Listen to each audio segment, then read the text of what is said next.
Well, there's no doubt that China's been preparing for many years to invade Taiwan, but I don't think that a decision has been made by China's leader, Xi Jinping, that he will use force against Taiwan. Rather, China wants to deter the United States and Taiwan from crossing its red lines, which ultimately means supporting the permanent separation of Taiwan from China. So I think that China was trying to send warnings that the United States and Taiwan are actually getting close to these red lines, and they want them to stop. Yeah. China says it's going to continue holding regular drills. It had been thought that they would wind up their exercises yesterday. What would this look like if China continues to do drills in the Taiwan Strait? Well, China is this time of year always conducting exercises. This is really the exercise season. But I think we're going to see more sustained exercises north of the center line of the Taiwan Strait, for example.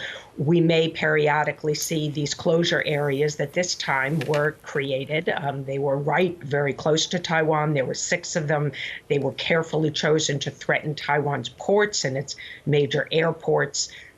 And also to prevent international support from arriving by sea or air. So, of course, this was temporary, but these kinds of exercises could take place in the future. China changed the status quo in 2012 around the Senkakus in the East China Sea. And at that time, the Japanese government had purchased 3 of the Senkaku Islands from a private citizen, and then the Chinese started sending in their Coast Guard vessels, and they have been operating in that very close territorial sea around the Senkakus very frequently ever since then. So I think they're going to try to use this opportunity to similarly try to alter the status quo in the Taiwan Strait in China's favor. Yeah. So, but you talk about those red lines, and of course, you know, if people do believe that the Taiwan and bringing it into China completely remains on their agenda. How do you think the time frame may have altered for China? Well, the only specific timeline that we have heard from Xi Jinping is that by 2049, which is the date that Xi Jinping set for achieving the national rejuvenation, what he calls the Chinese dream, that reunification is a requirement for that goal. So other than that, we really have not heard other deadlines or timelines from China's leader. Now, it is possible, of course, that he could set new timelines. We have a 20th Party Congress coming up this fall, probably the very end of October. And Xi Jinping could state something that suggests that he has set a deadline for a more near-term period. But my guess is that he's quite focused on China's domestic problems and that he would rather deter the United States and Taiwan and focus on China's economy, its debt, its real estate troubles and other issues. Yeah, but which are quite big at this point in time. You know, Taiwan's own military drills are being carried out as well, supposedly to test the island's preparedness. What has the last week told you about their preparedness for any invasion? Well, Taiwan, I think, had scheduled its own military exercises and did not want to postpone them. It didn't want to show that it was intimidated or weak. But, you know, Taiwan has, I think, just really begun to take this threat more seriously. They've been talking about defense reforms for a very long time, but their reserves are not very capable. They don't train enough.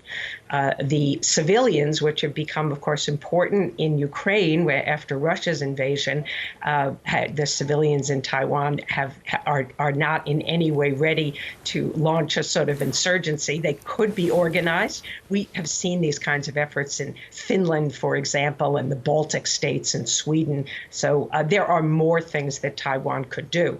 But their military has been exercising for years to prevent the PLA from landing landing on the beach successfully. And Taiwan is an island. It has geographic advantages. It is not easy for the PLA to cross that 110 miles of water and successfully land on the beach. So Taiwan has, I think, been paying attention to the problem, but needs to develop more capabilities, and particularly asymmetric capabilities that are small, lethal, mobile, and survivable. Yeah. I'd love your thoughts on the shipping blockade that was sort of created over the last 5-6 days. If this was a tactic by China in the future, could it in fact damage China's own economy? Well, certainly if there was a cutoff of international shipping from various places around Taiwan, it might affect shipping to and from China. There's no doubt that if there were a real war, that international shipping rates would go through the roof, and shipping would look for other routes and stay away from China. But in terms of exercises, it has had a minimal impact. In fact, it's had a bigger impact on Taiwan because they did have to cancel many flights that were affected. But the impact is not only, of course, on China's economy, it is on China's reputation and China's relationship, particularly with its neighbors. And we should not lose sight of the fact that 5 of the missiles that were tested landed in Japanese exclusive economic zone. That's the first time ever that Chinese missiles have landed so close to Japan. And I think that this is going to help sort of continue to galvanize the Japanese to do more to defend their own country and possibly also to defend Taiwan. Yeah, dangerous times. Bonnie, so appreciate your expertise on this. Thanks so much. Thank you.